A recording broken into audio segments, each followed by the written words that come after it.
chunk videos as well. There's your access points. Thanks for being with us. You got a toll-free number to participate. Questions, comments, concerns in the world of real estate, dial us up, 877-927-6969.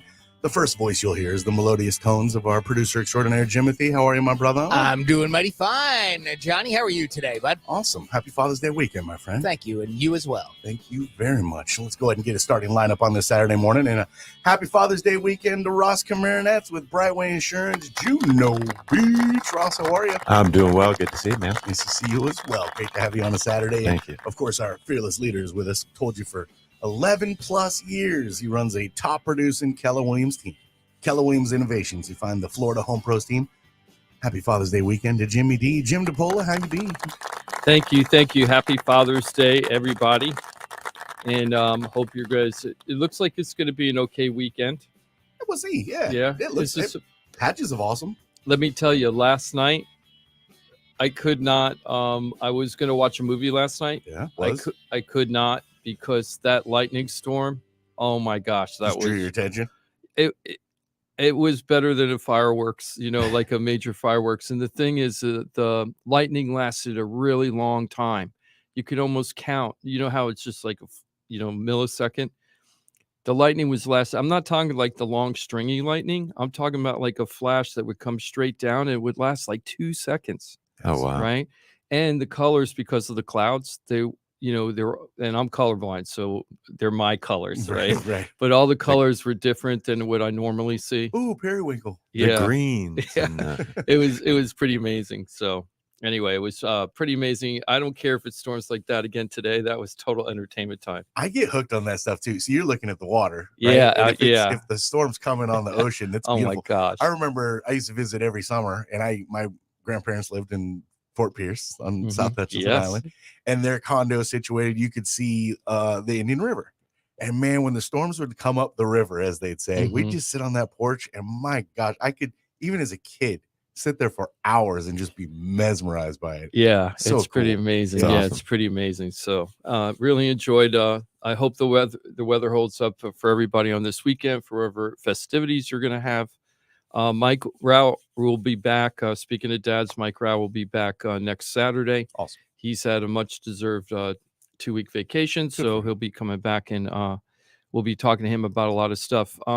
Man, I got to tell you, I've had a very stressful week as far as negotiations going, and so this week, I try to find only good news and the positive side of everything. So I'm picking my reality. You know how I always say, pick your reality? Yeah, choose your own adventure. Yeah. So this time I'm picking my own reality, and we're going to talk about a lot of, positive things. Stressful negotiations, huh? Yeah. So I'll let you know next week how everything turns out. I'm sure it'll turn out fine, but multiple cases, multiple things going on. Hey, in a negotiation, in a real struggle like that, I want you in my corner. So yeah, I'm sure it'll work out for everybody, but it's been a little crazy. I can't wait till I can tell you a couple of the stories that I have right now. I just can't, because we're in negotiations. We'll hold our water, as they say. Yeah. Okay. Well, let's start off with Mava Gachet.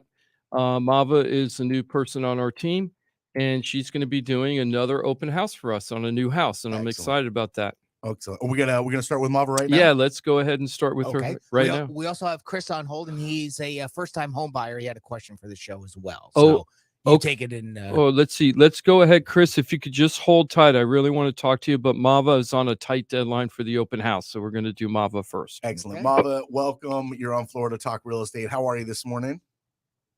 Hi. Good morning. I'm doing well. How is everyone doing? Doing great, Mava. Doing great. So you're doing an open house today?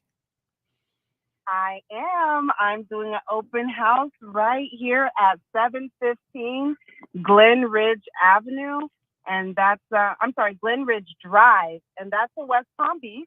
It's a beautiful little home. It is just east of Forest Hill and Southern, and it's in a pretty quiet neighborhood. The home is a 3-bedroom home. It is in about 700, 800 square feet. I'm sorry. I might have made a mistake. It's a 2-bedroom home, but it is a beautiful home. It's right down the street from an elementary school. I heard that elementary school has very good rating. So if you're a mother like me, this would probably be perfect because no one likes to stand in the car rider line all day long. And then the best thing is it's right down the street from the intercoastal and the water. Everything is pretty much nearby. It's in a really hot area. You know, I really like when I walk that neighborhood, Mava. What I really like is all the different types of houses over there. I did a little research on that property, and the home that's being sold right now, ours at 715 Glen Ridge Drive, is probably part of the influx of homes that came in when the military veterans came back from World War II. And all the houses over there are a little different. They go back to the 1920s up through basically the 1970s. And each house is a little different. I love our cute little house. If you like the historical flavor of Florida, that's a really great place to be. And there was an article in the Palm Beach Post today on the front page talking about how these two properties were just sold for $1 million just for the land. They're tearing down the 800 square foot house. Yeah, tear down. They bought the land for $1 million, and now they're going to probably put on $3.5 to $6.5 million home on that property. Right now, this neighborhood isn't that neighborhood. It's a little farther west, but it is a walk. I wouldn't even say a short drive. It's a short walk to get to that neighborhood. So everything's going to start crawling west over time. It's a really good play for long term. Great for a first time family to get into the market because it's priced at $345,000. So it's an affordable home. And then on top of it is that I'm sorry, I said it was affordable, and it's great for also investors if they're looking for a property that they want to rent. This would be good property too. Excellent. One of my favorite aspects of this house, besides the historical quality, is the Dade County wood pine floors. Oh yeah, I love that Dade County pine. Anytime I could talk about it, I always talk about it. Selling point, baby. Yeah. So, so Mava, what time are you going to be out there for? I'm going to be there today between 1 and 3 o'clock. Okay, great. I hope that whoever's listening stops by. Yes, I'm sorry. I stepped on you. You have to get used to that. Yeah, so please stop by and visit Mava at 715 Glen Ridge Drive in West Palm Beach. Really nice, cute 2-bedroom, 1-bath, ready to go, house ready to go and move into. Great investment, great first-time home buyer house. It's only at $345,000. You'll see our sign out front, and you can check it out on our Facebook page, Florida Talk Real Estate. Excellent. And Mava, do me a favor. Sell that house. Sell that house. Yeah, you knows. got it. Excellent. She's got it. She's learning. She's a fast learner. Awesome. So go sell that house, okay? Mama, take care of the dads in your life. Good luck out there today, starting at 1 o'clock. Thank you. Have a good one, everyone. Thank you very much. Appreciate you being there. Details again on Florida Talk Real Estate Facebook page, where we are live streaming right now for 2 hours of infotainment. But remember, 1 to 3 this afternoon. 1 o'clock to 3 o'clock. Excellent. Chris is patiently waiting. I guess he's going to be a first-time home buyer and joining us on Florida Talk Real Estate. Hey, Chris, welcome. Happy Father's Day weekend, my friend. Same to you guys, man. How you guys doing today? Hey, doing great. My call. Oh, of course. Great, Chris. Thank you for calling. We are live. So what is the question that you have that we can help you with? Well, so first time company that I have right now that just got launched off the ground, doing well. My wife and I got our debt to income ratio where we like it, and we're in the process of looking for a home. My issue is when you go to a website to start looking at houses, you start getting bombarded with calls. Yes. All times of the day, all times of the night, where it's to the point where I almost feel like my hand is being forced and I don't like it.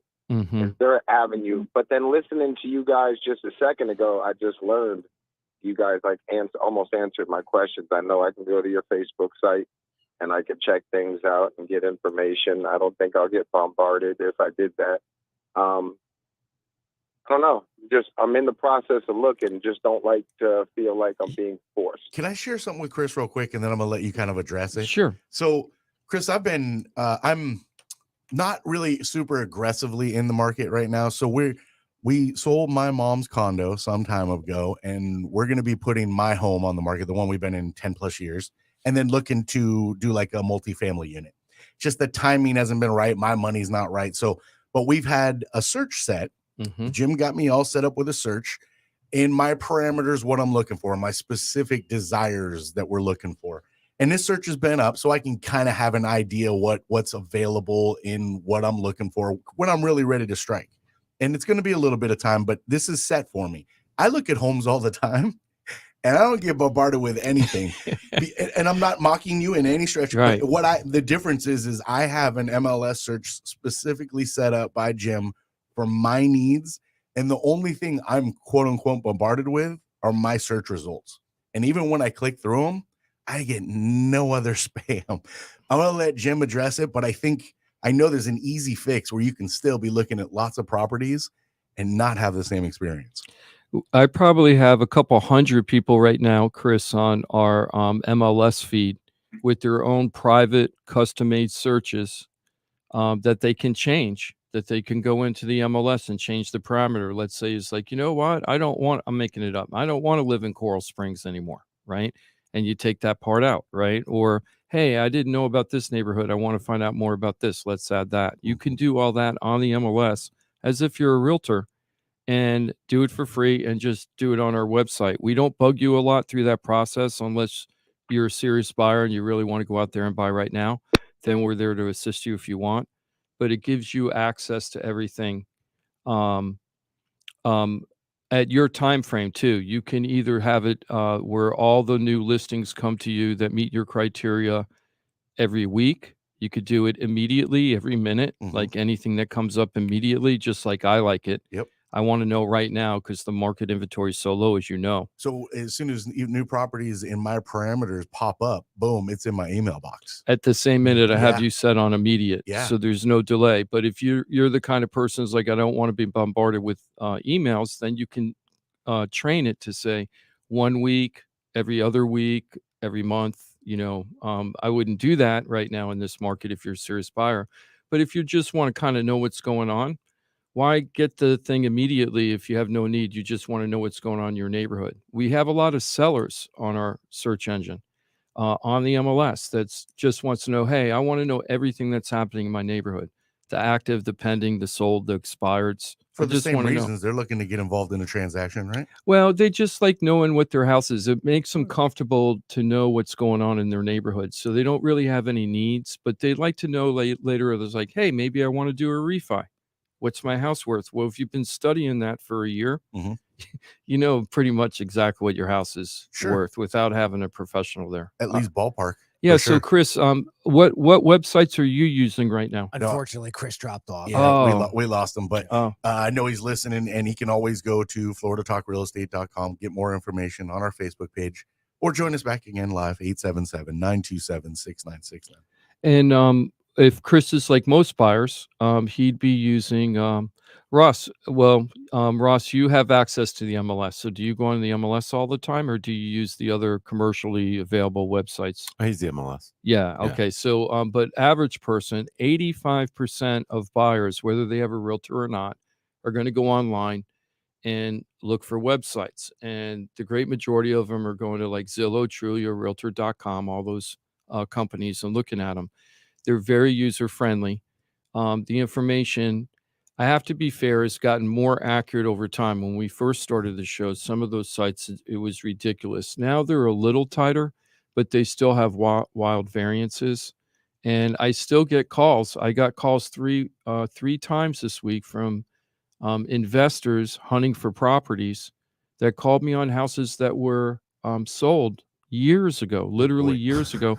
And one of them I got 2 calls on that I sold 2 years ago. You're like, which property? Yeah. And I'm like, where are you getting this information from? And they're telling me these commercial portals. And I'm like, it's just a waste of time for them and for me. Yeah. It's much better just to get on the MLS and have actually what the realtors use all the time. the only thing that you're not getting from the MLS is for sale by owners. For sale by owners count for about 5% of the total market. Well, it's a big chunk. I didn't expect it to be. Yeah, I that didn't big. expect It it to be is. that It big is either. about 5%, but for a lot of those for sale by owners are inter-family transactions that never really I are was for gonna sale. say, is it more of like, hey, Some I of would it- like to buy your house? Yeah. Most of, I think that's like 1 to 2%, but it's 5% total. And I think the other part is, hey, my grandmother's deeding me her house, or something like that, or a probate issue, and the family gets the house and the house is transferred that way. That qualifies as for sale by owner. It would be for I sale gotcha. by So I guess owner. 5% of the transactions are realtors not involved basically. Yes. Yeah. of property transfers. Yes, of property transfers. So what we find out is that about what we find out is less than 1 in 10 people that actually do a for sale by owner transaction with the intent of selling the house to a stranger for sale by owner. Only way less than 10% actually do that without ended up hiring a realtor to sell the house. Right? That's what happens. And then they spend all this money, to do the for sale by owner stuff. And they realize, like today with Mava going out for the open house, we started advertising that on Monday, right? Monday, Tuesday, Wednesday, Thursday, yesterday, and a little bit today. We're advertising that open house right now, the whole week. Realtors know about it because it's on the MLS. A lot of the people that are coming right now are not buyers not represented. A lot of people are coming to open houses are represented by agents. Yeah. Wouldn't you want, if you were selling your house, wouldn't you want the agents to know about your open house? Yeah. Then just put it on social media and the flotsam and jetsam find out that aren't directed. If you have realtors looking at your open house, it's because they have buyers that are interested in a house just like that. Sure. So that's a very rich group of people that you want coming to your house. Yeah, you kind of want all the above. Yeah. Yeah. So with the buyers searching for properties, I'm going to be honest about this. I have a guy, Cam, Turn Productions, who does my social media, my videos and stuff, in case you see him on our YouTube channel, on our Facebook and things. And we have advertising campaigns out there right now. And you don't have to click on the ad, and the social media group will pick up your information and send it to us. And we reach out to you to see if you're interested in the property that you kind of viewed. But you don't have to actually give us the information. Oh. So we get those leads too. Those are considered leads to realtors. Now they're the lowest level lead because you don't know if the person's really serious about looking for properties or if they're just kind of, taking a break from work. Perusing. Just perusing around. And nothing's wrong with that, but we just reach out and say, hey, are you interested in a buying property? How we can help you? Chris is making a big mistake as a buyer right now because it sounds like Chris is not represented. He's doing a lot of the right things. He realized he's self-employed, so there's issues on that. If he had a really good realtor, hopefully he has a good mortgage broker. It sounds like he's pretty educated. Yeah. Because he mentioned he was self-employed, so he knows that's an issue. Right. Also, he said that he has a good debt to income ratio. I was like, I was smiled when he said that because I was like, oh, the guy's like doing his research. Yep. But here's the thing. The inventory is super, super low. So unless he has like a really wide parameter of choices, meaning that he can go way over budget for what he's looking for, like he's more than qualified, kind of like what you were, Johnny, when you bought your house. You could have afforded more than what you actually bought at the time that you bought it. You Right. wanted to stay within your budget, not the bank's budget. Right. Right. Exactly. So if you're in that kind of situation, you do have more choices and you're more flexible. Maybe not using a realtor. Maybe you'll do okay. But most of the time right now, you need to use a realtor. We had a person last week that called on a house that Mava was showing for open house. We got them over to the property. They looked at it, and then they flaked on us to turn in the offer. They didn't have an agent, they said, and then we went and negotiated. We called her twice. She disappeared on us. And then we started negotiating with 2 offers that we did have on the table and took one of them. The very next morning, she turned in an offer with a different agent, right? No problem with that, okay? But by then, property was gone, right? Right. So she missed out on the property. She should have just had her agent deal with it right away at the beginning if she had an agent, right? So you have to have a plan of attack when you're a buyer right now. It's not always easy to be a buyer. I have people in the 7-figure range all the way down to under 200,000 right now. Okay, I have that wide of a swing of buyers I'm working with. That's a big gap. It's a big gap, and all of them have their own unique idiosyncrasies of what you have to deal with, right? The ones at the upper limit that are in the low 7 figures, they have a lot more choices, it seems like. That property's on the market a lot longer. But a lot of them are dated that are on the market right now, and trying to find a crisp, clean one for the price is a little difficult. And then, of course, anything under 400,000, it's just a skirmish. It's a bare knuckle brawl. Right. So it's better to have an agent that's working for you full time, that's looking for properties for you all the time. So when you're working and doing your job, they're doing their job, which is to find properties for you, to be ready to negotiate right, to make sure that you're financed correctly. All of those things are needed. But it does start with the searching, and doing the searching right as part of that plan. Yeah, absolutely. And I think being, self-employed, I'm glad to hear he was saying the right things. We're talking about a caller, Chris, if you're just joining us, who was asking about, hey, how can I kind of avoid a couple of things like being bombarded every time I look at a property? One really important thing is to make sure that his numbers are all lined up too. Knowing your numbers. Getting with somebody like Mike Rao, the mortgage firm, the mortgage guy from the mortgage firm. You can find him at floridatalkrealestate.com. You gotta, especially when you're self-employed, and it's just 100% of the time. But when you're self-employed, man, it's very tricky. Super tricky. There were a couple of little yellow flags. I don't want to call them red flags, but there were some yellow flags there. One of the things I heard is that he said he had just started the business. Did you hear him say that? The business was new. So I'm with you on the self-employed, but I could probably go the other way too, where he just started with a new business, kind of on the fence, whether he's self-employed or not. Yeah. So the thing is, it's how he's reporting his income. Maybe he's going to use a no doc loan. There are stated income or bank statement docs. I'm not the mortgage guy. But I know Mike has talked about in the past, it's like if you're self-employed and you can't show long-term income, like for a long enough time where they can analyze it correctly. And they usually go back like 2 years, right? Yeah, they usually go back 2 years. History. Yeah. So with the bank statements, what sometimes you could do is show the cash flow going into the business and coming into your pocket because the business is newer. And then that way it's like, hey, I'm making, all this money every month, and you can show it for a consistent period of time, but a shorter period. You can still get a loan. It's going to cost you a little bit more at the interest rate, but you can still get that loan at this time if you need it. So there's a lot of different options for you. But what I'd be asking if I were Chris and I were talking to a mortgage broker, because this is a big mistake I think buyers make when they're trying to get the loan.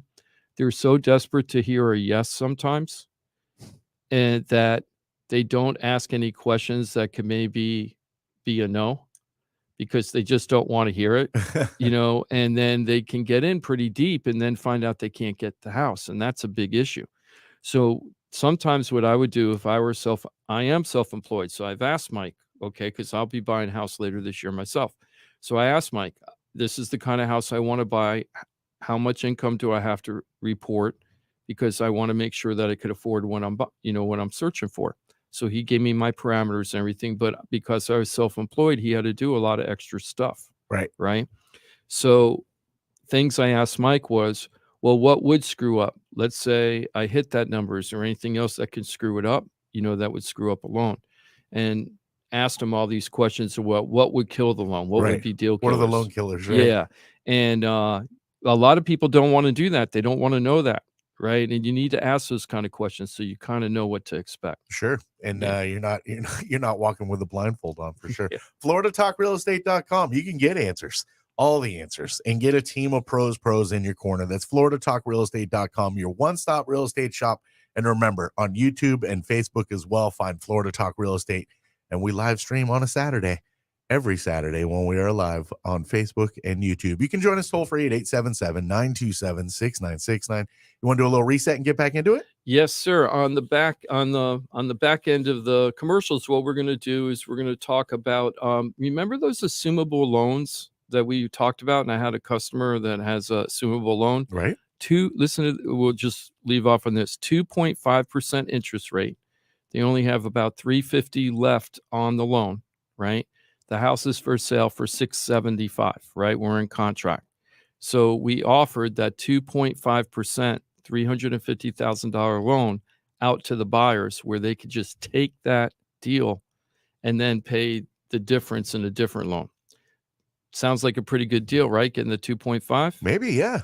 Yeah, well, we'll find out on the flip side. Oh, I don't like your tone in your voice right now. A little disappointed about this. So Oh. there was a big story in the New York Times about it. We're going to talk about it. All right. 4 minutes from now, we'll get the details on it. Of course, you can be a part of the program, 877-927-6969. If you're not comfortable on the radio, I totally get it. Remember, Florida Talk Real Estate is .com, your one-stop real estate shop. It's FloridaTalkRealEstate.com. Back in 4 minutes. Florida Talk Real Estate right here. Real Radio. The visual aid you need for all the freaky stuff we talk about on the radio. Find it at realradio921.com. From the Gordon and Partners Weather Center. Have you or a loved one been injured through no fault of your own? Call 561-333-3333 or go to fortheinjured.com. I'm meteorologist Jennifer Collins with CBS 12 News. Hot and humid today. We'll see scattered showers and thunderstorms return for the afternoon. We're under the threat for severe weather with potential for heavy rainfall, frequent lightning, strong wind gusts, and small hail through this evening. A few lingering showers overnight with more scattered storms on Father's Day. This report is sponsored by STEM. Humans can do a lot of amazing things. Fighting bugs? Ew, a bug, get it. Isn't one of them. STEM is powered by active ingredients found in plants to fight off bugs safely and effectively when used as directed. STEM, rooted in nature, optimized by science. Hey, it's your boy Johnny C here, host of Florida Talk Real Estate. They're tops when it comes to helping people buy and sell houses. But Florida Talk Real Estate is so much more than that. For 5 years, I've watched these guys help thousands of our listeners with any real estate need. They couldn't do it without their sponsors, who are experts in their fields. Check it out. Jim DePola, powered by Keller Williams Realty. Their team specializes in helping people sell their house for top dollar, and buyers get great deals on the purchase of their home. That's what they did for me and my family, and I couldn't be happier that I hired them for my real estate transaction. Mike Rao from the mortgage firm is one of our favorite guests on the show, and he is the mortgage guy. Whether you're looking for a refi or a mortgage to purchase a new home, Mike Rao will get you the answers you need. The mortgage firm is licensed to do loans in Florida, Alabama, Tennessee, and Georgia, and they have local offices that cover all of South Florida. So if you're thinking about a refi or a new mortgage, go to the mortgage guy, Mike Rao, and find out what he can do for you. The Mortgage Firm, Inc., NMLS 189233, Florida license MLD 78, equal housing lender.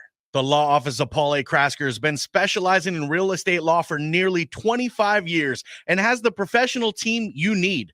Upside down with your house, Paul's team can help you conduct short sales, loan modifications, even if you're behind on payments. They also help you with foreclosure defense and bankruptcy. They can even help you get a student loan modification and repair your credit to get the score you need. Paul's full-service team has helped thousands of our listeners, and they can help you too. Trident Title LLC is the largest privately owned title company in Florida. When you need a title company to complete a refi, home purchase, or sale, Trident Title has got you covered. Not only do they offer competitive pricing, Trident Title has attorneys on staff to make sure if you have bumps in the road declaring title that you can get the job done. Beware, not all title companies in Florida have attorneys on staff. Trident Title does and complies with all the new federal regulations released last year. Ross Komarinetz, owner of Brightway Insurance, has been helping our listeners get great rates on homeowners insurance plans. Haven't checked your homeowners insurance policy in a while? This is a great way to help reduce your monthly mortgage payment. Ross can also help with renters and auto insurance. Ross is only a phone call away and can usually get the answers you need same day. Call Ross today at 561-425-6228 or drop by his office at 873 Donald Ross Road in Juno Beach. So now you know why I'm happy to be part of the Florida Talk Real Estate Show, the longest running real estate show in Florida. And all these sponsors are just a phone call or a click away. Just call 888-973-7828. That's 888-973-7828 or go to floridatalkrealestate.com. That's floridatalkrealestate.com. And don't forget to use the most accurate search engine to find your new home or ask for a free home valuation because floridatalkrealestate.com has you covered. That's floridatalkrealestate.com. You're listening to Real Radio 92.1, and we are an iHeart radio station.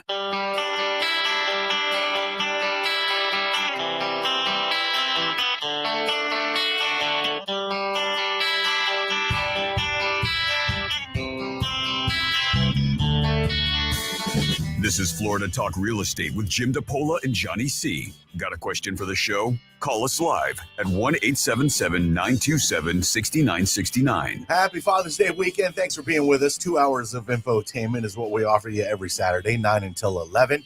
Remember, Florida Talk Real Estate is .com. It's your one-stop real estate shop. Access to the entire team. Pros. You find them all at floridatalkrealestate.com. You got the hotline, too.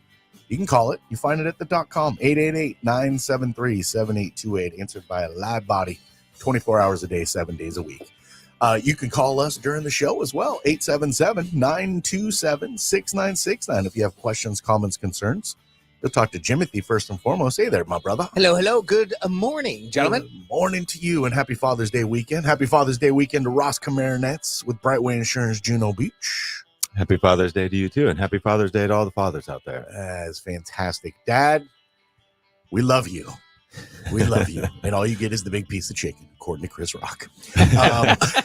Jimmy D is with us. I've told you for 11 plus years he runs a top producing Keller Williams team, the Florida Home Pros at Keller Williams Innovations. Jimmy D, how you be?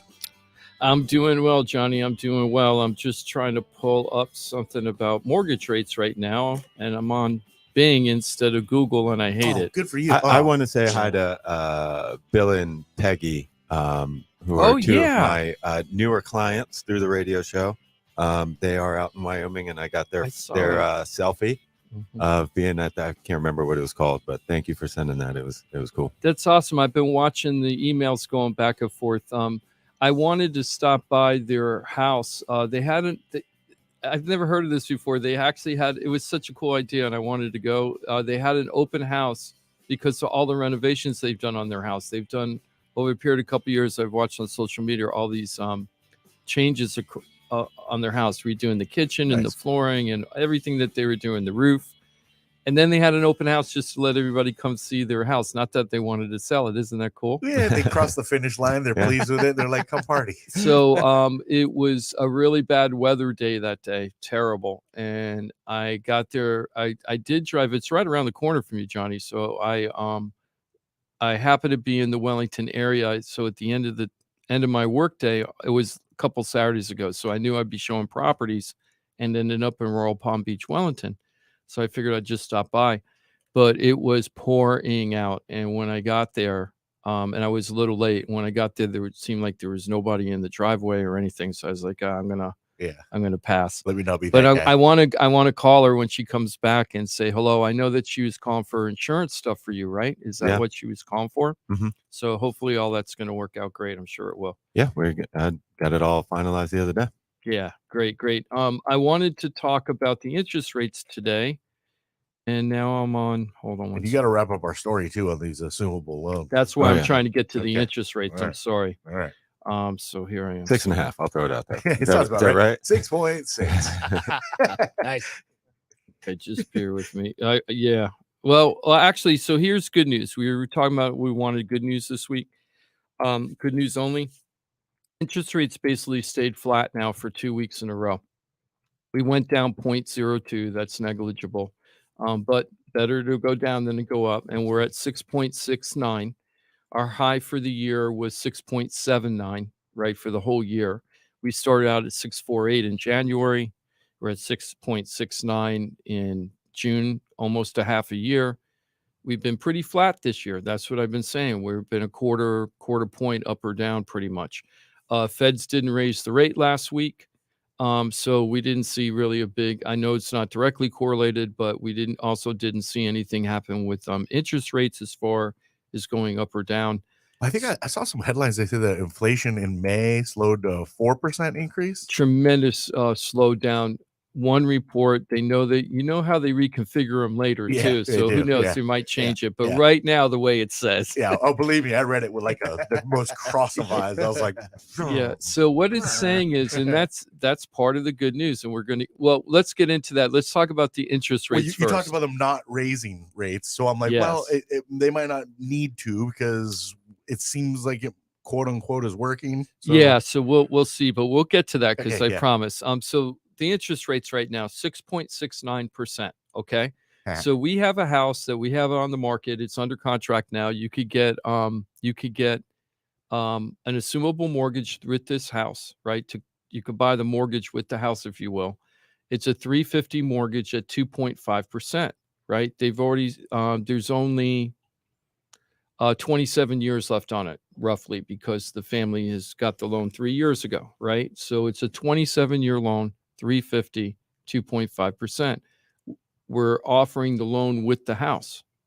New York Times just came out with an article this week talking about how that's the hottest thing around. Let me see. What was they're a little late. We talked about this months ago. Well, they must have been listening, and then they had to put, do their research and put the story together and get it published. So, New York Times, you're welcome. Florida Talk Real Estate was talking about it when they made the loans the Super Bowl in 2015 or 2018 or whatever. That's right. As soon as it happened, we're like, when the interest rates change, we're going to use this as a technique, right?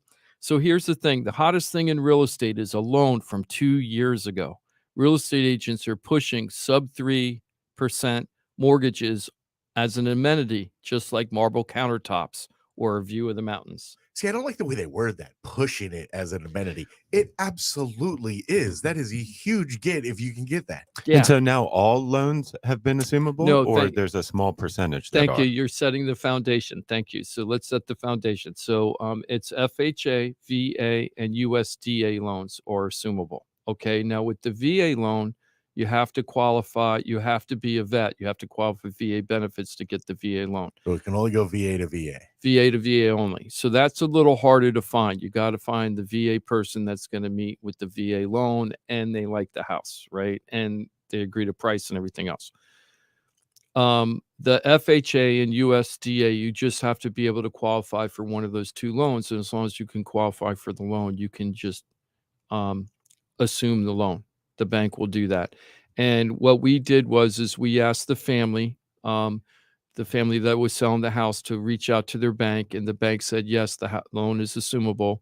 And then they sent a package of guidelines from the FHA, because it's an FHA loan, to what would be needed to assume the loan. Okay. Now, the bank also offered to say, hey, here's where the trick is. Okay. The bank also said, hey, we'll give them the second loan. And the bank that's giving the assumable loan, they say, we'll take the second half too. I'm thinking, great, this is awesome, right? So now we're in the real world. Okay, so let's talk about the real world. So we had the house on the market for $675. We took $675. Can I just ask a couple quick questions before we get to the real world? Is the assumability? You still have to qualify for the loan, right? Is it stricter than like just getting the normal loan? As long as you can qualify for an FHA or USDA loan, you're good. Okay. Yes, please, so that's continue. okay. So, real world. And when you assume it, when the new people assume it, the old owner has no responsibility for the loan whatsoever. It's not their loan anymore. Okay. So this is a pretty top notch somebody applying, right? Their credit's good. If they're gonna get a loan, it's gonna be probably 6, like prime number. They're good. They're good position. 6.69, right? As we determined, right? So 2.5 sounded pretty good, right? Yeah. So now we're in 350,000. So I'm thinking in my head that the person could save between $600. Now I'm not a math guy, but $600 and $800 a month if they take over this 2.5 and then take the balance at a current prevailing interest rate. Right. Well, it doesn't. First of all, talking to mortgage brokers about it, they don't like this at all, because it cuts out a lot of their income, right? Because now they're not getting a full loan at 6.69. They're only getting a fraction of that loan at 6.69.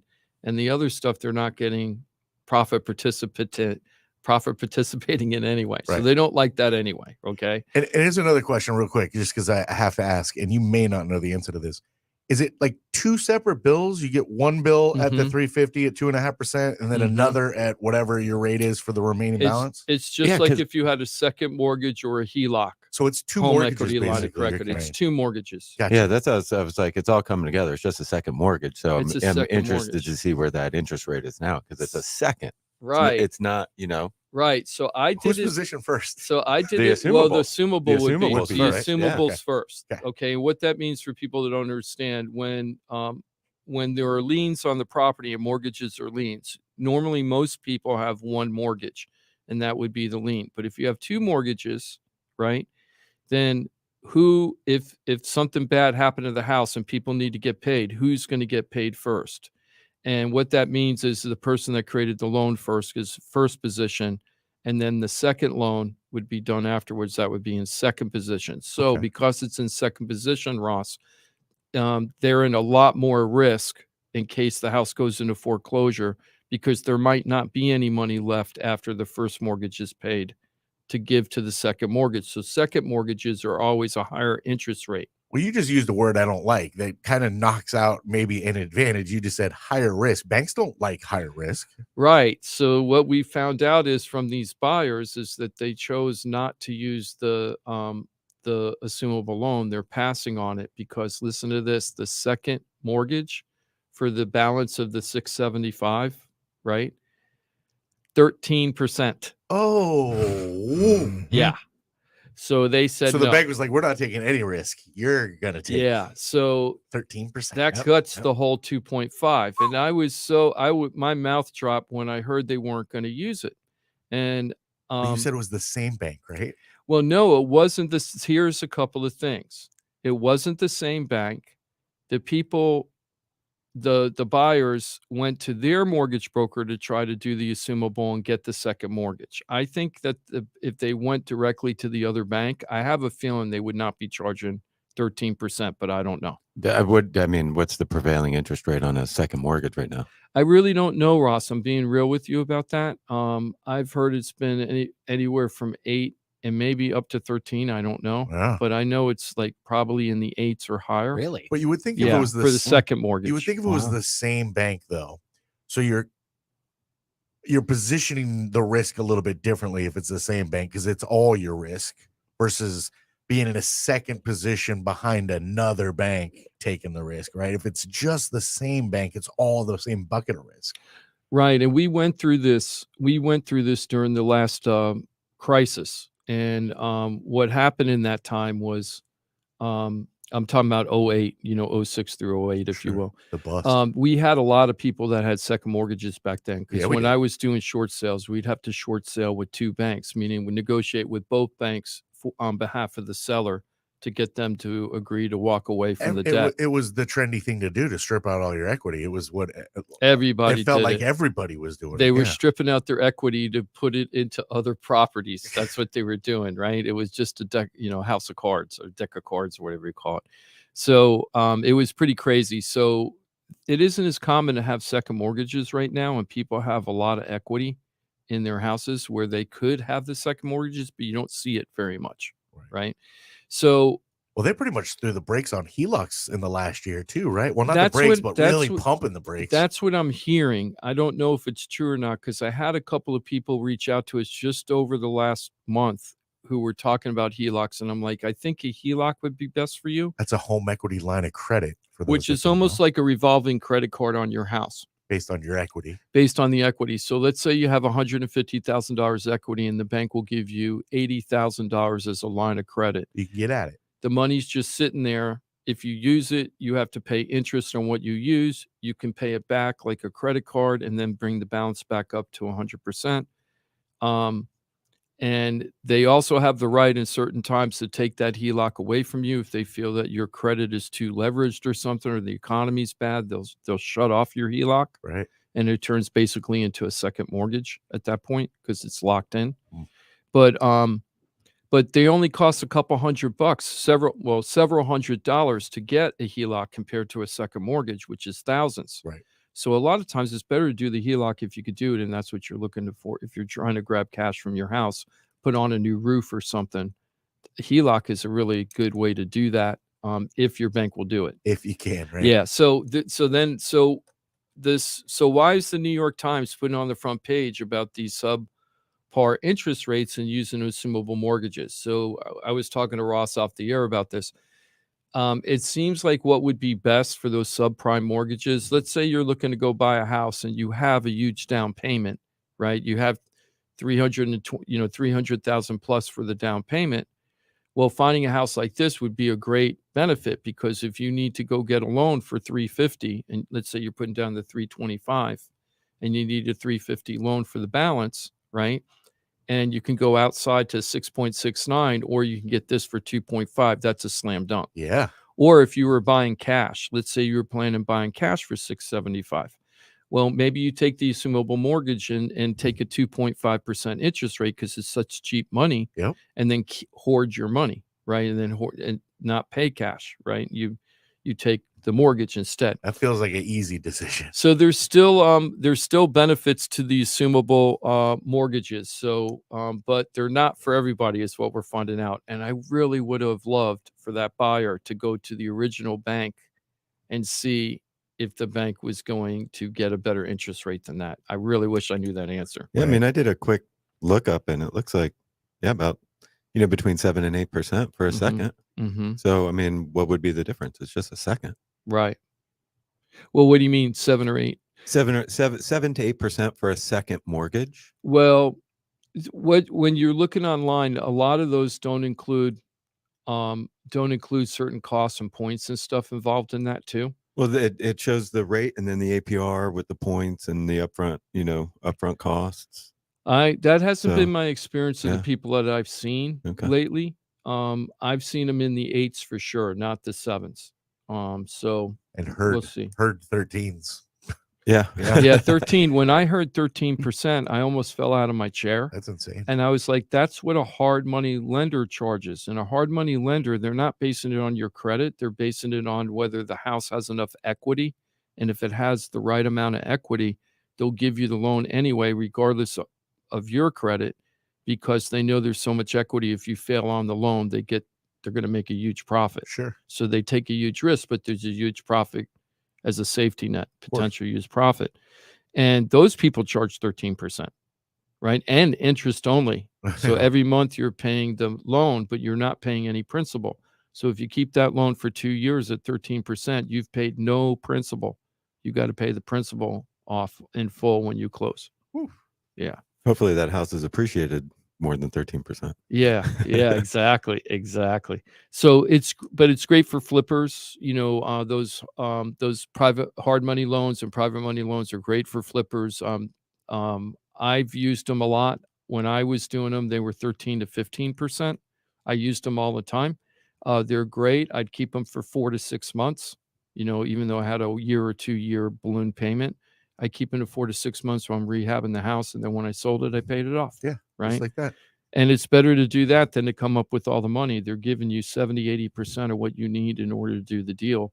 So yeah, I'll pay the high interest rate because I'm saving thousands in my pocket that I have to pull out for the down payment that now I can use for the construction costs. Yeah, that was easy math for you. Yeah. So that's the way to do it. Florida Talk Real Estate is .com, your one-stop real estate shop. You have access to the entire team. These are pros at FloridaTalkRealEstate.com. And remember, on Facebook and YouTube as well. That's Florida Talk Real Estate on Facebook, Florida Talk Real Estate LLC on YouTube. Okay, so now we're going to continue with a little bit more happy stuff about the interest rates, right? So the interest rates remain flat. That's good news, right? We're almost done with half a year. Interest rates haven't gone kablooey. They're still very high compared to what we're accustomed to. But hey, these aren't crazy high rates that everybody's saying. They're just not. They're like getting back to normal rates, and people are going through the pain of like not liking it. And you can grumble about it, but it's not the end of the world. You don't know what it was like back when people were paying 12% in the early 90s or 17% in the 80s, right? So we're not in horrible shape.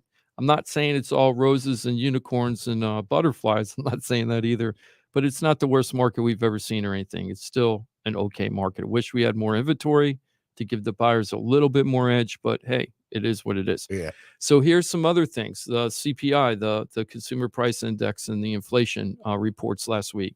Feds decided not to raise the rates. That was about a 50-50 bet because the employment figures and the job figures came in so strong and nobody knew what was going to happen. But the inflation report, at least for this last month, May, was very, very dramatically changed from the last several months. So in March, our annual inflation increase for yearly annual inflation increase was estimated to be 4.9%. The month before that, we were at 5.1%, right? Little bit of change downward, but pretty flat. This time it came in at 4.0. Yeah, for almost May. a whole point for May. Uh-huh. So everybody's like, wow, that's a big change. And that probably made a factor in the decision not to raise the rates, even though I think they were leaning that way anyway. And the Fed said in the last report, not this one from this week, he said that it takes 6 months to 13 months for rate decrease or rate increases or decreases in the Fed to actually take effect in the real world. We've raised for 10 times in a row without stopping, right, until this last week. So now we're just going to see what the results of that are. And I really think this is going to be a very data-driven decision now. He made a decision early that Jerome Powell, the Fed Reserve Chairman, made a decision we were going to get to 5.25%. He marched forward that way without stopping. Now he's taking a breather. We'll see what the data shows. But so that's really happy news that it looks like inflation is finally tamping down. We were as high as 9.1% about a year ago. So it's a pretty big deal. I always come at things very cynical and, I'm this weird mix of like optimistic, but like heartless reality. It's good signs. We nobody should have expected to fall off like, oh, boom, overnight. Look at inflation. You got to see this little chipping away, and it looks like it's happening. It's not really applicable in the real world, though. Like if you're out shopping every week, you're like, I don't see it yet. And I understand that. I don't either. So when you're reading it, you're like, I don't feel it. But it's these marginal little down pushes where we eventually get to where we want to be. So here's some more good news, but I want to see what you guys think, if it's really good news or not, if you think about it. Okay. So they came out with a new, who did this report? I don't know. It was one of the national people that do the reports, right? So they were doing about consumer confidence, right? And inflation. And it says consumers, I'll tell you what consumer confidence are is. feeling very upbeat about inflation right now. Look at meaning the travel numbers. Yeah, Good so they're Lord. feeling very upbeat that inflation is basically being whipped and that we're in a better position. So that's pretty good. I mean, because consumers now aren't saying the economy is so crappy and everything, right? This is one survey, okay? But we've been hearing how everybody's complaining about the economy.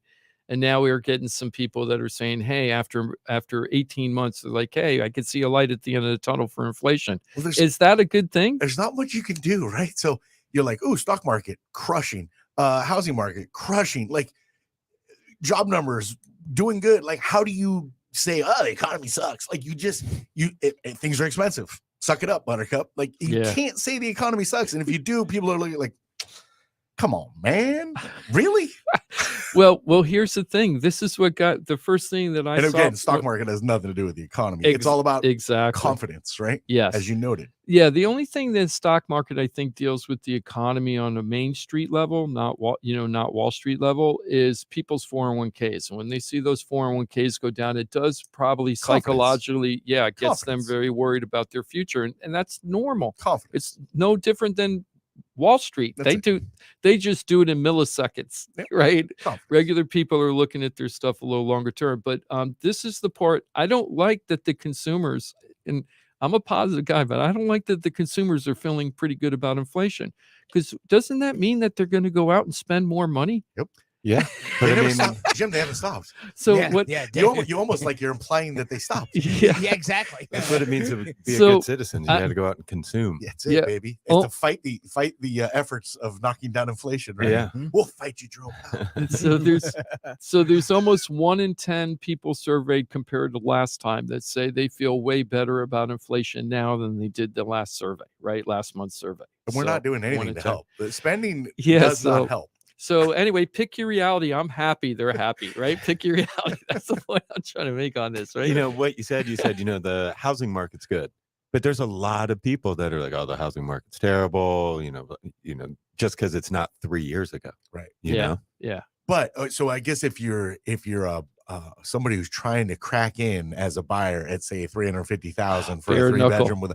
I can see you going, oh, this sucks. Yeah. If you're a homeowner and you're looking at your appreciation in the last handful of years, and Yes. maybe you're sitting on a 4%, you're like, I don't know, it's pretty good. It's Yeah. doing all right, Yeah. actually. Pick So, your reality. Yeah. Yep, choose your it own really adventure, is. I guess. I was talking with somebody the other day, but it's like, okay, that's just, it's not real.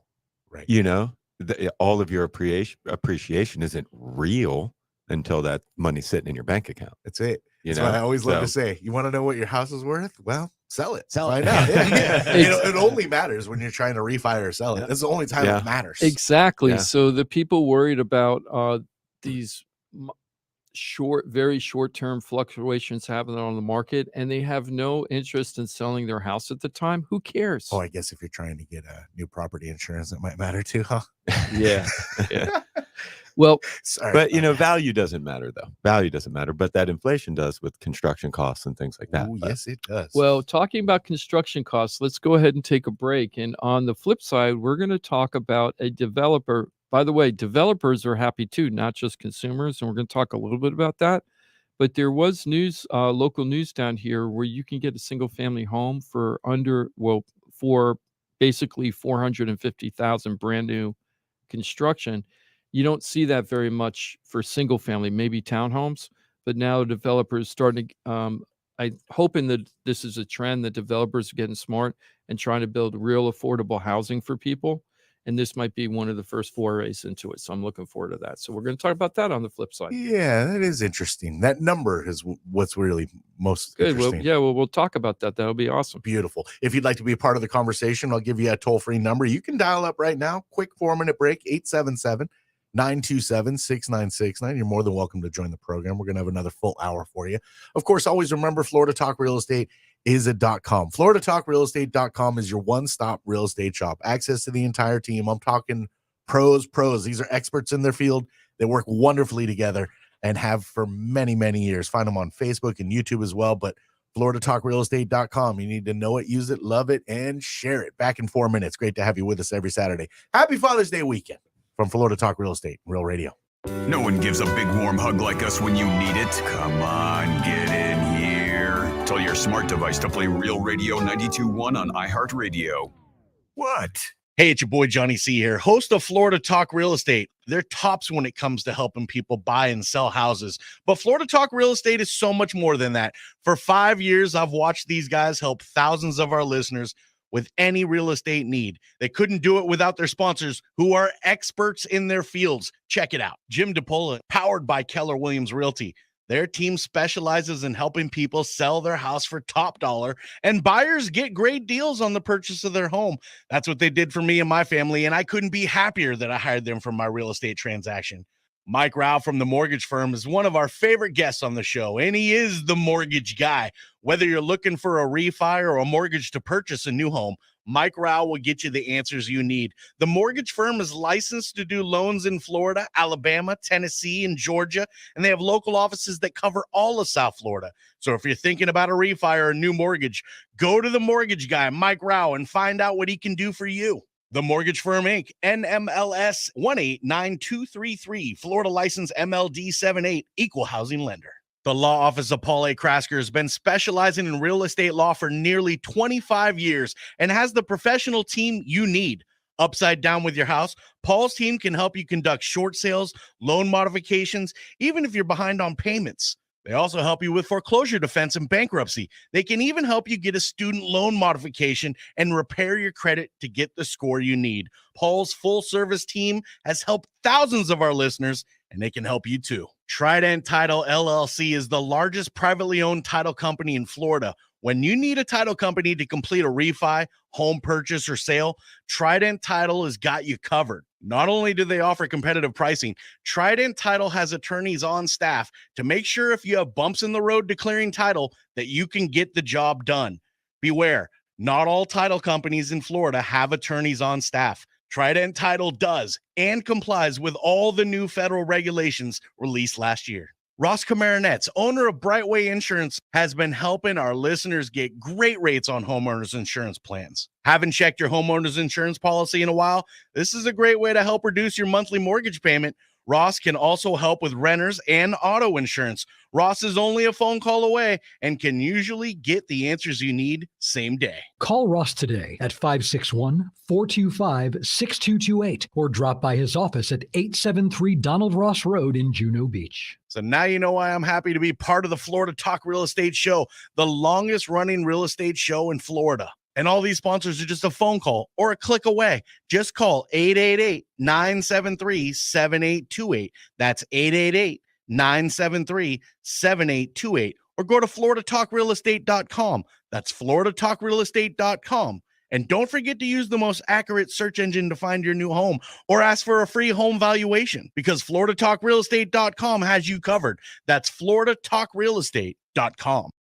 From the Anajar and Levine Accident Attorneys Studios. Have you been in an accident? Call Anajar and Levine Accident Attorneys at 1-800-747-FREE. That's 1-800-747-3733. Real Radio 92.1 is WZZR West Palm Beach, an iHeartRadio station. Download the free iHeartRadio app for all your music, radio, and podcasts.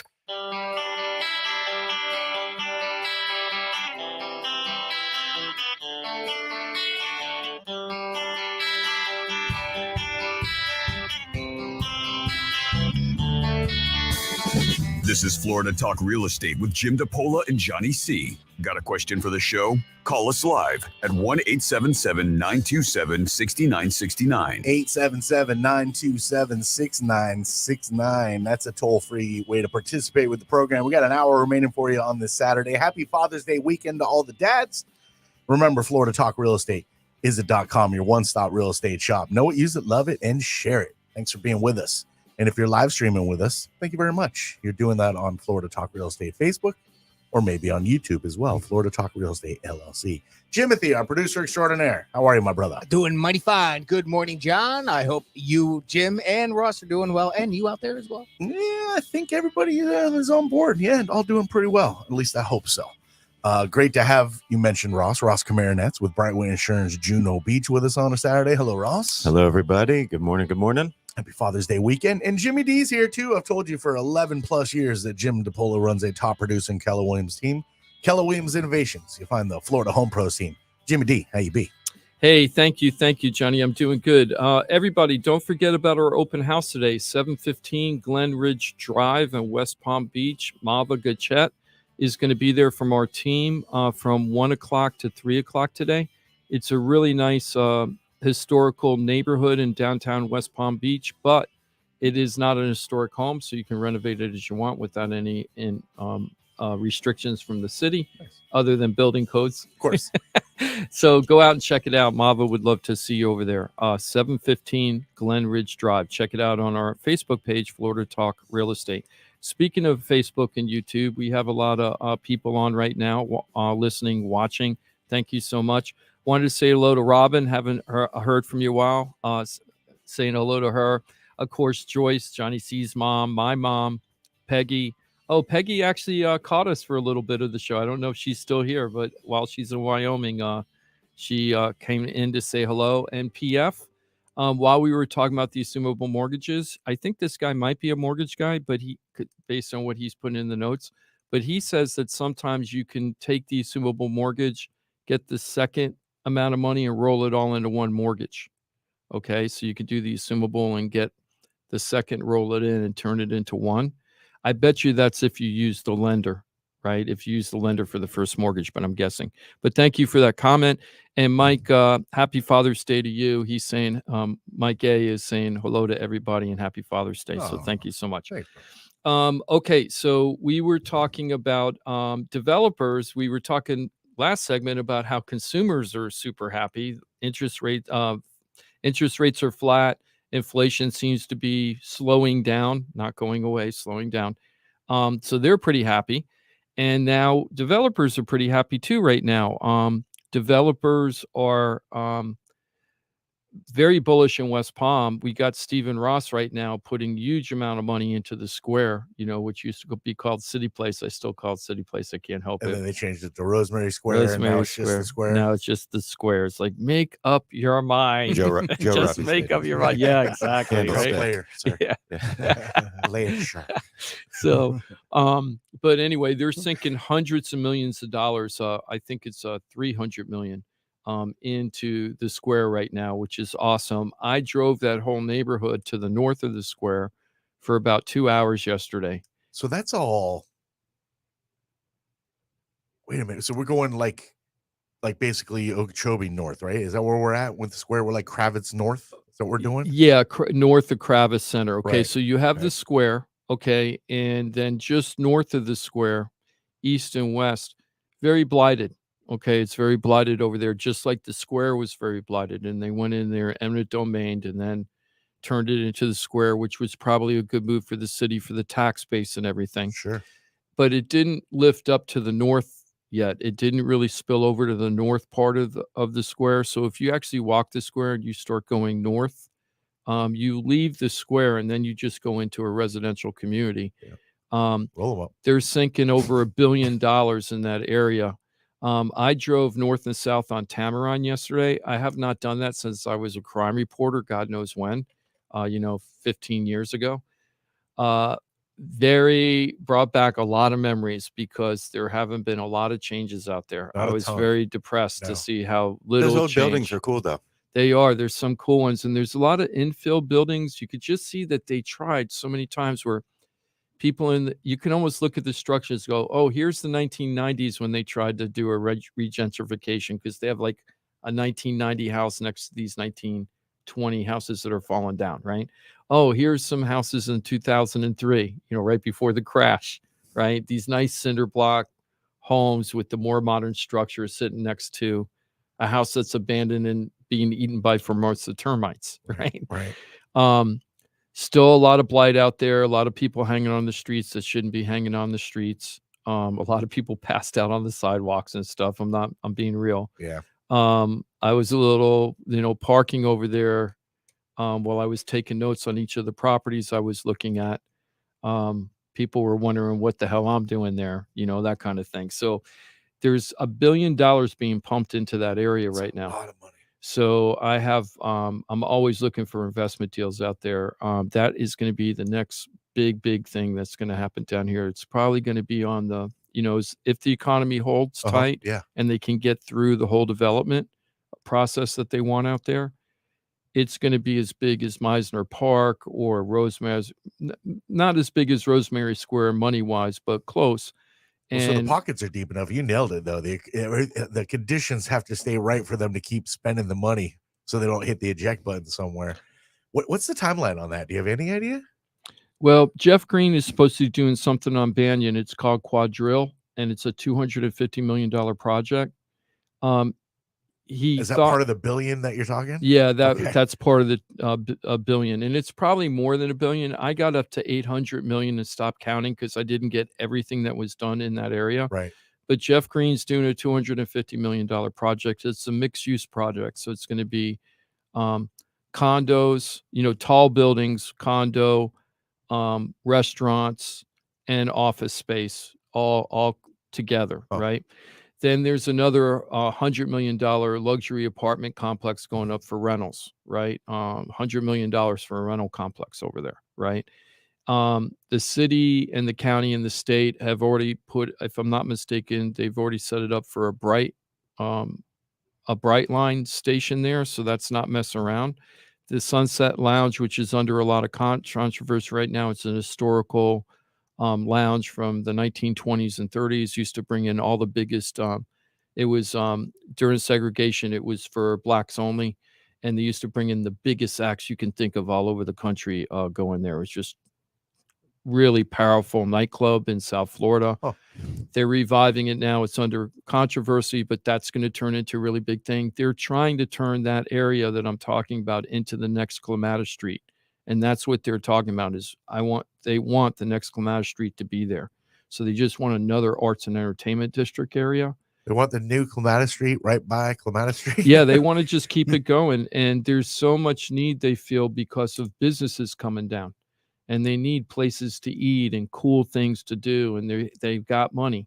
So they're going into these blighted areas right now, and they're just knocking things down and getting ready. Now, Green slowed down. He was supposed to be done at the end of this year, but because of COVID, everything got screwed up. Sure.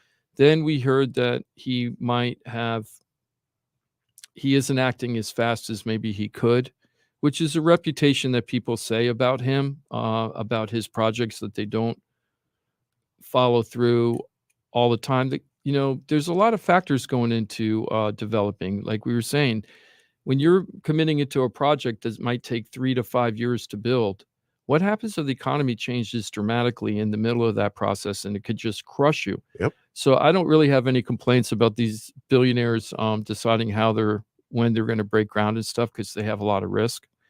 But that area is going to be a great, great area. So the developers are pretty happy. And there is a little trend different on a different type of development, which are these, gated communities or planned development communities.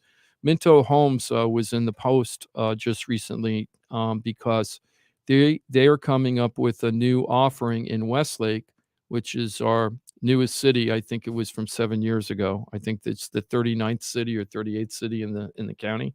But Westlake, Minto is now halfway done with that community. They're about halfway through the 4,200 homes. Now they're offering 2-bedroom, 2-bath, 1,600 square feet. I'm getting this from the Post now, but 2-bedroom, 2-bath, 1,600 square feet for under $450,000. That's about an 8% drop from their lowest priced home before that. And these are single family home, guys, with impact windows, the most modern construction. Ross, with the best insurance rates you can get, about 1/3. Like about 1/3. I don't like seeing, I don't like seeing those big numbers. I like Mm-hmm. small numbers. Mm-hmm. So even though big numbers you make more, but I'd like to see those real small numbers. Well, that's what you'll take a bunch of little numbers. Yeah, yes. yeah, I'd rather have that. And that's what I'm hoping the developers wake up to. There's such a demand for the people that are trying to get into new home ownership, right? That want to buy their first home. This probably will make things a lot more affordable. Getting a brand new single family home under $500,000, in Palm Beach County. Yeah. Very, very good opportunity for people. Let me ask you a question. Just because our open house today, 1 to 3, is a 2-bedroom, right? 2-bedroom, 1-bath for $345, $350. I was gonna say. All right. And I know you don't know all the specifics, Ross, but like generally ballpark, like what do you think the difference is going to be in insurance? Just very assuming quickly. All things are good. Less than half. Yeah. Maybe less than half. Yeah. For the new construction, less than half for the insurance policy. I'm actually seeing, based on what you're telling me, a lot of times closer to 1/3. Yeah. And that's that's less than half. Yeah. So I can see that motivation. So there's a lot of benefits there for if you're an older person and you're thinking, oh my gosh, I don't want to deal with new roofs and broken ACs, at 75 years old, getting the new construction, you're probably not going to have to worry when you buy it for another 10, 15 years before you have to worry about, anything becoming a major cost. What were you going to say, Russ? We just quoted somebody in Westlake. One of my current clients is buying some in Westlake, and our premier policy was $1,600. Oh my gosh. Jeez. That's very low, right? public. Yeah, I love that. That's why we're saying. I love that. Yeah, that's awesome. Isn't it? 16. Like that's why I'm looking that way. Jimmy's looking new construction. Our He's budget leaning that was way. $1,200. Mm-hmm. $1,200 for a single $400,000 in dwelling coverage. So it's not like it's just low coverage. That's $400,000 dwelling coverage for $1,600. Yeah, and that's premier. Now we had something that I asked Jim off the air too. When you look at that for new construction wise, about how long do you get something like that? When do the rates start to creep up? After 5 years? That's a great question. I wouldn't Jimmy. be able to tell you that today. Next time you come back, can we talk about that maybe? You mean just like what would it be comparable like on this new construction versus something that was like 2015? Yeah. Okay. So like, let's say it was the same exact house, hypothetically, right? And you could do it at 2023, brand new construction, same exact house, same developer, 2015, 2010, just to see where it gets fugazi. Yeah. I mean, you're going to see that definitely that 10 to 15 year mark. It's the 10 to 15. So, yeah. Okay. So we're because that's when the roof is 10 years old. Mm-hmm. And that's when everybody gets a little scary. And then once you get over 15, then unless it's a tile roof, then, then the amount of carriers drastically starts shrinking. Well, when I'm buying a house, I really want to have a pool home. I've decided that I'm going to buy single family, not condo, and I want a pool. So I've always said to everybody, if you're going to get a pool, right, if you're going to get a pool, that you should buy it with the pool, even if the pool's broken, usually, because it's much cheaper to fix the pool than to buy a brand new pool. And I talk to a bunch of pool contractors all the time, and they're telling me the most basic pool with no features at all, and the smallest deck you're allowed by code is like $55,000, but that the average person pays about $75,000 for their pool.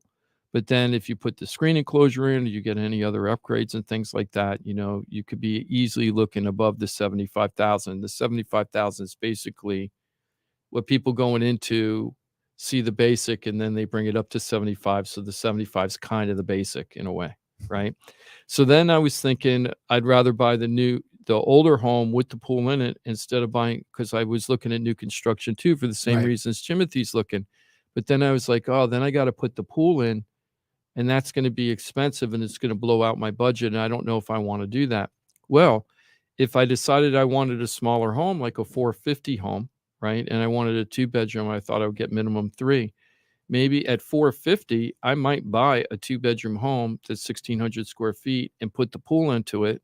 And I'm in about the same price I would be for a 3-2 used home with the pool. Assuming you have the yard to put a pool in. You mean in the new in the new community? Yeah. A lot of Westlakes do. Do I don't know about this new model, but a lot of the Westlakes, I've been out there a lot, and most of them do have room for the pool. For a little pool, yeah. Yeah, for the pool. So, and the pools out in Westlake, when they, in the models, they're super nice. You don't have to have I don't have a big backyard. I got room for a little pool. I don't have a huge pool. We got a nice little pool. We love it. It's not a huge backyard, but it's good enough. Yeah, you doing laps every day? No, maybe Ross. Ross would need the pool. Ross would need that pool, right? So, I'd love a lap pool. That'd be nice, wouldn't it? Yeah. Oh man. Yeah, that would be cool. So put it on Olympic size, Jimmy D. So hopefully, So hopefully the developers are going to start waking up. I hope this becomes really popular for Westlake, and that other developers start waking up and show the huge need there, because there is a huge need for these types of homes out there. So that house that we quoted is a 2-2, 1,675 square feet. And it said the starting price at this particular one was $493. I just looked up the make and model of the one that we did. And they were in the 480s to 490s, and now they're trying to build the same square footage and offering it at 450. Right. So it's a significant savings on, and I think that price point, I think Minto's, got it, as long as people are happy with the home. And my attitude is, if you're trying to get into the market and you're like, oh darn, I wanted a 3-bedroom, but you really don't need the 3-bedroom. Normally I always say get the 3-bedroom if you can, but in today's market with the new construction, as a first-time home buyer, if you could afford it and you don't need the 3rd bedroom, maybe you go for the new construction, because it protects you from the vagaries of the market that'll happen in the future. And the new construction is going to improve very well over time out there. If you're paying $450 today, I could see that house in 3 years, being in the high 5s, no problem, over time. Especially as that development gets more and more built out. They're only 50% built out right now. So you think appreciation is going to get them to high fives, or you think? I think appreciation. You do? Yeah, I do. I do. I think those newer. So you think we're going to stay in double-digit appreciation? Well, I think that the newer homes are going to be because of the problems we're having with insurance. Until the insurance stuff is fixed, I think the newer homes are going to end up starting to have a new value, like better value. So I could see, if the economy doesn't go completely crazy, I could see somebody buying something for $450 now, and in 3 years they might be able to sell their house for only 3 years. That's not very long time. No, but significantly more, because I think that houses that are protected from insurance spikes are going to be more valuable than the ones that aren't, right? And people might say, hey, I really like that other house, but this one, the insurance is half the price.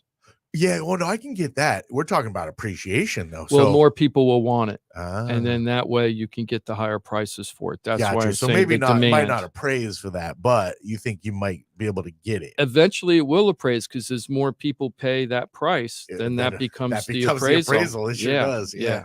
So it'll be interesting. So developers are happy too. So now we're talking about developers being happy. Well, just the act of developing should make everybody happy, because the inventory has been so low for so long that any kind of new construction, really, in a price point that kind of fits, is a beautiful thing for everybody. Yes. And could be a gauge of the economy.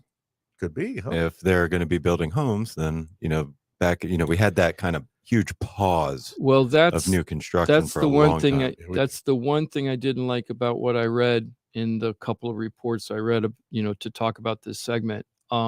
Developers are not putting the pedal to the metal on. They're not just moving forward and really expanding the building right now.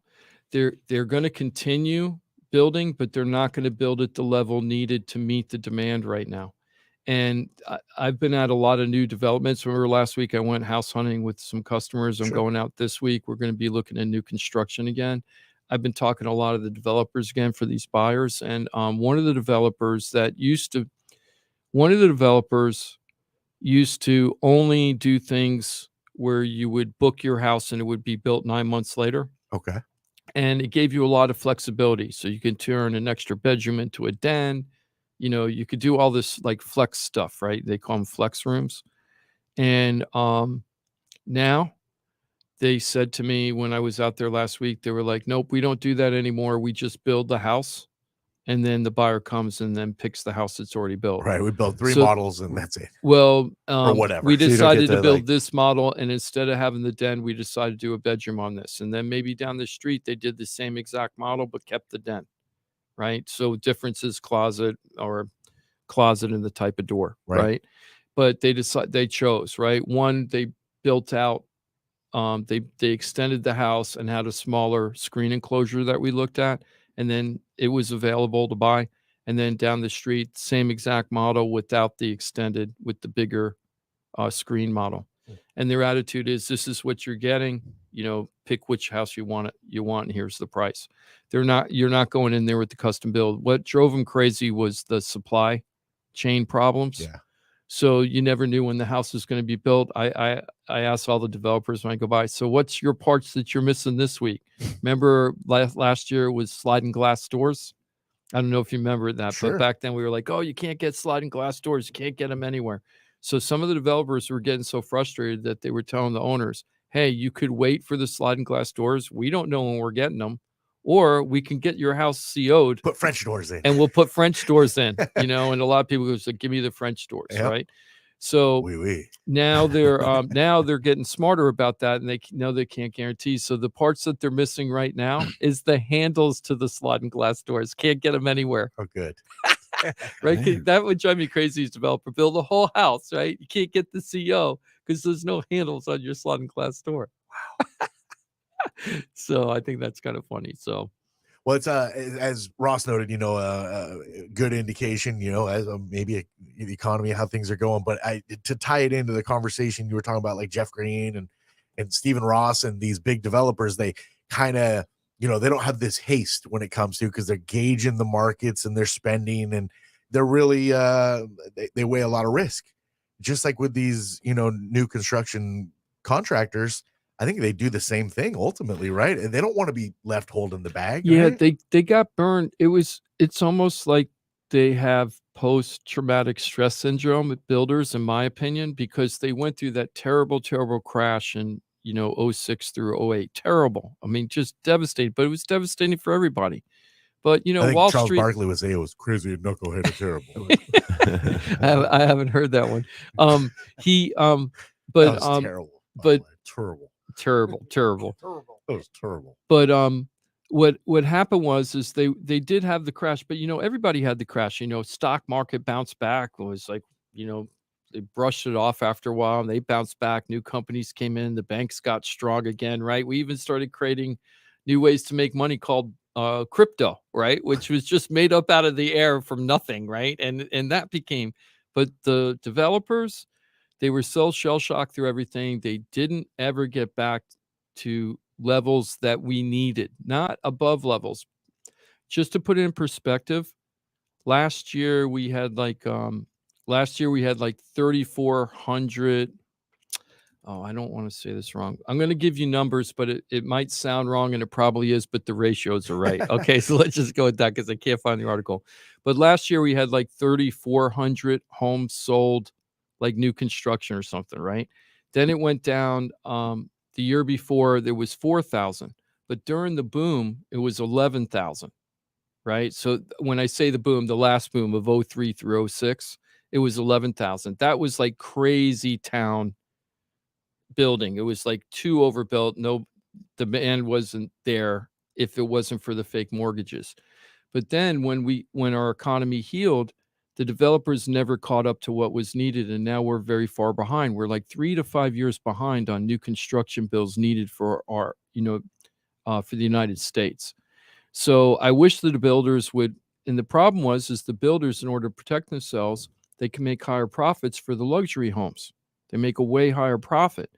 So their attitude is build luxury, and that's working, but that left out all the middle class people. Right.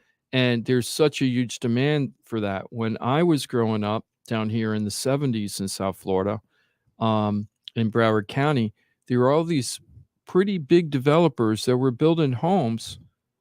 My parents bought a home for $35,000, 3-2 in Sunrise with a 1-car garage, right? Now, people were paying $70,000, $100,000, $125,000 for homes, but there were a whole bunch of developers that were just like, you know what? I'm building a $35,000 home, and I'm going to build a lot of them. That's like Bergen DeVosta. Yeah, exactly. You don't have that down here anymore. So hopefully somebody's going to unlock that economic secret on how to make that work and get that back again. That would be awesome.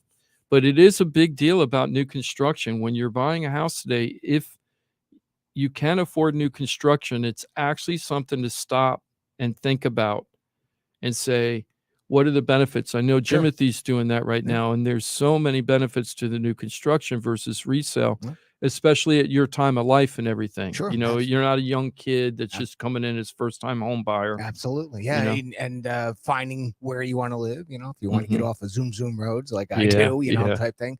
So that's giving us a better option. And of course, the homeowner's insurance is a big savings because we can afford a lot more because of the savings from the homeowner's insurance. And that's why I was kind of asking, like, when does that savings, start to decline? Because eventually it will. I mean, you can't help it. I mean, it's just time goes on. We can't stop time.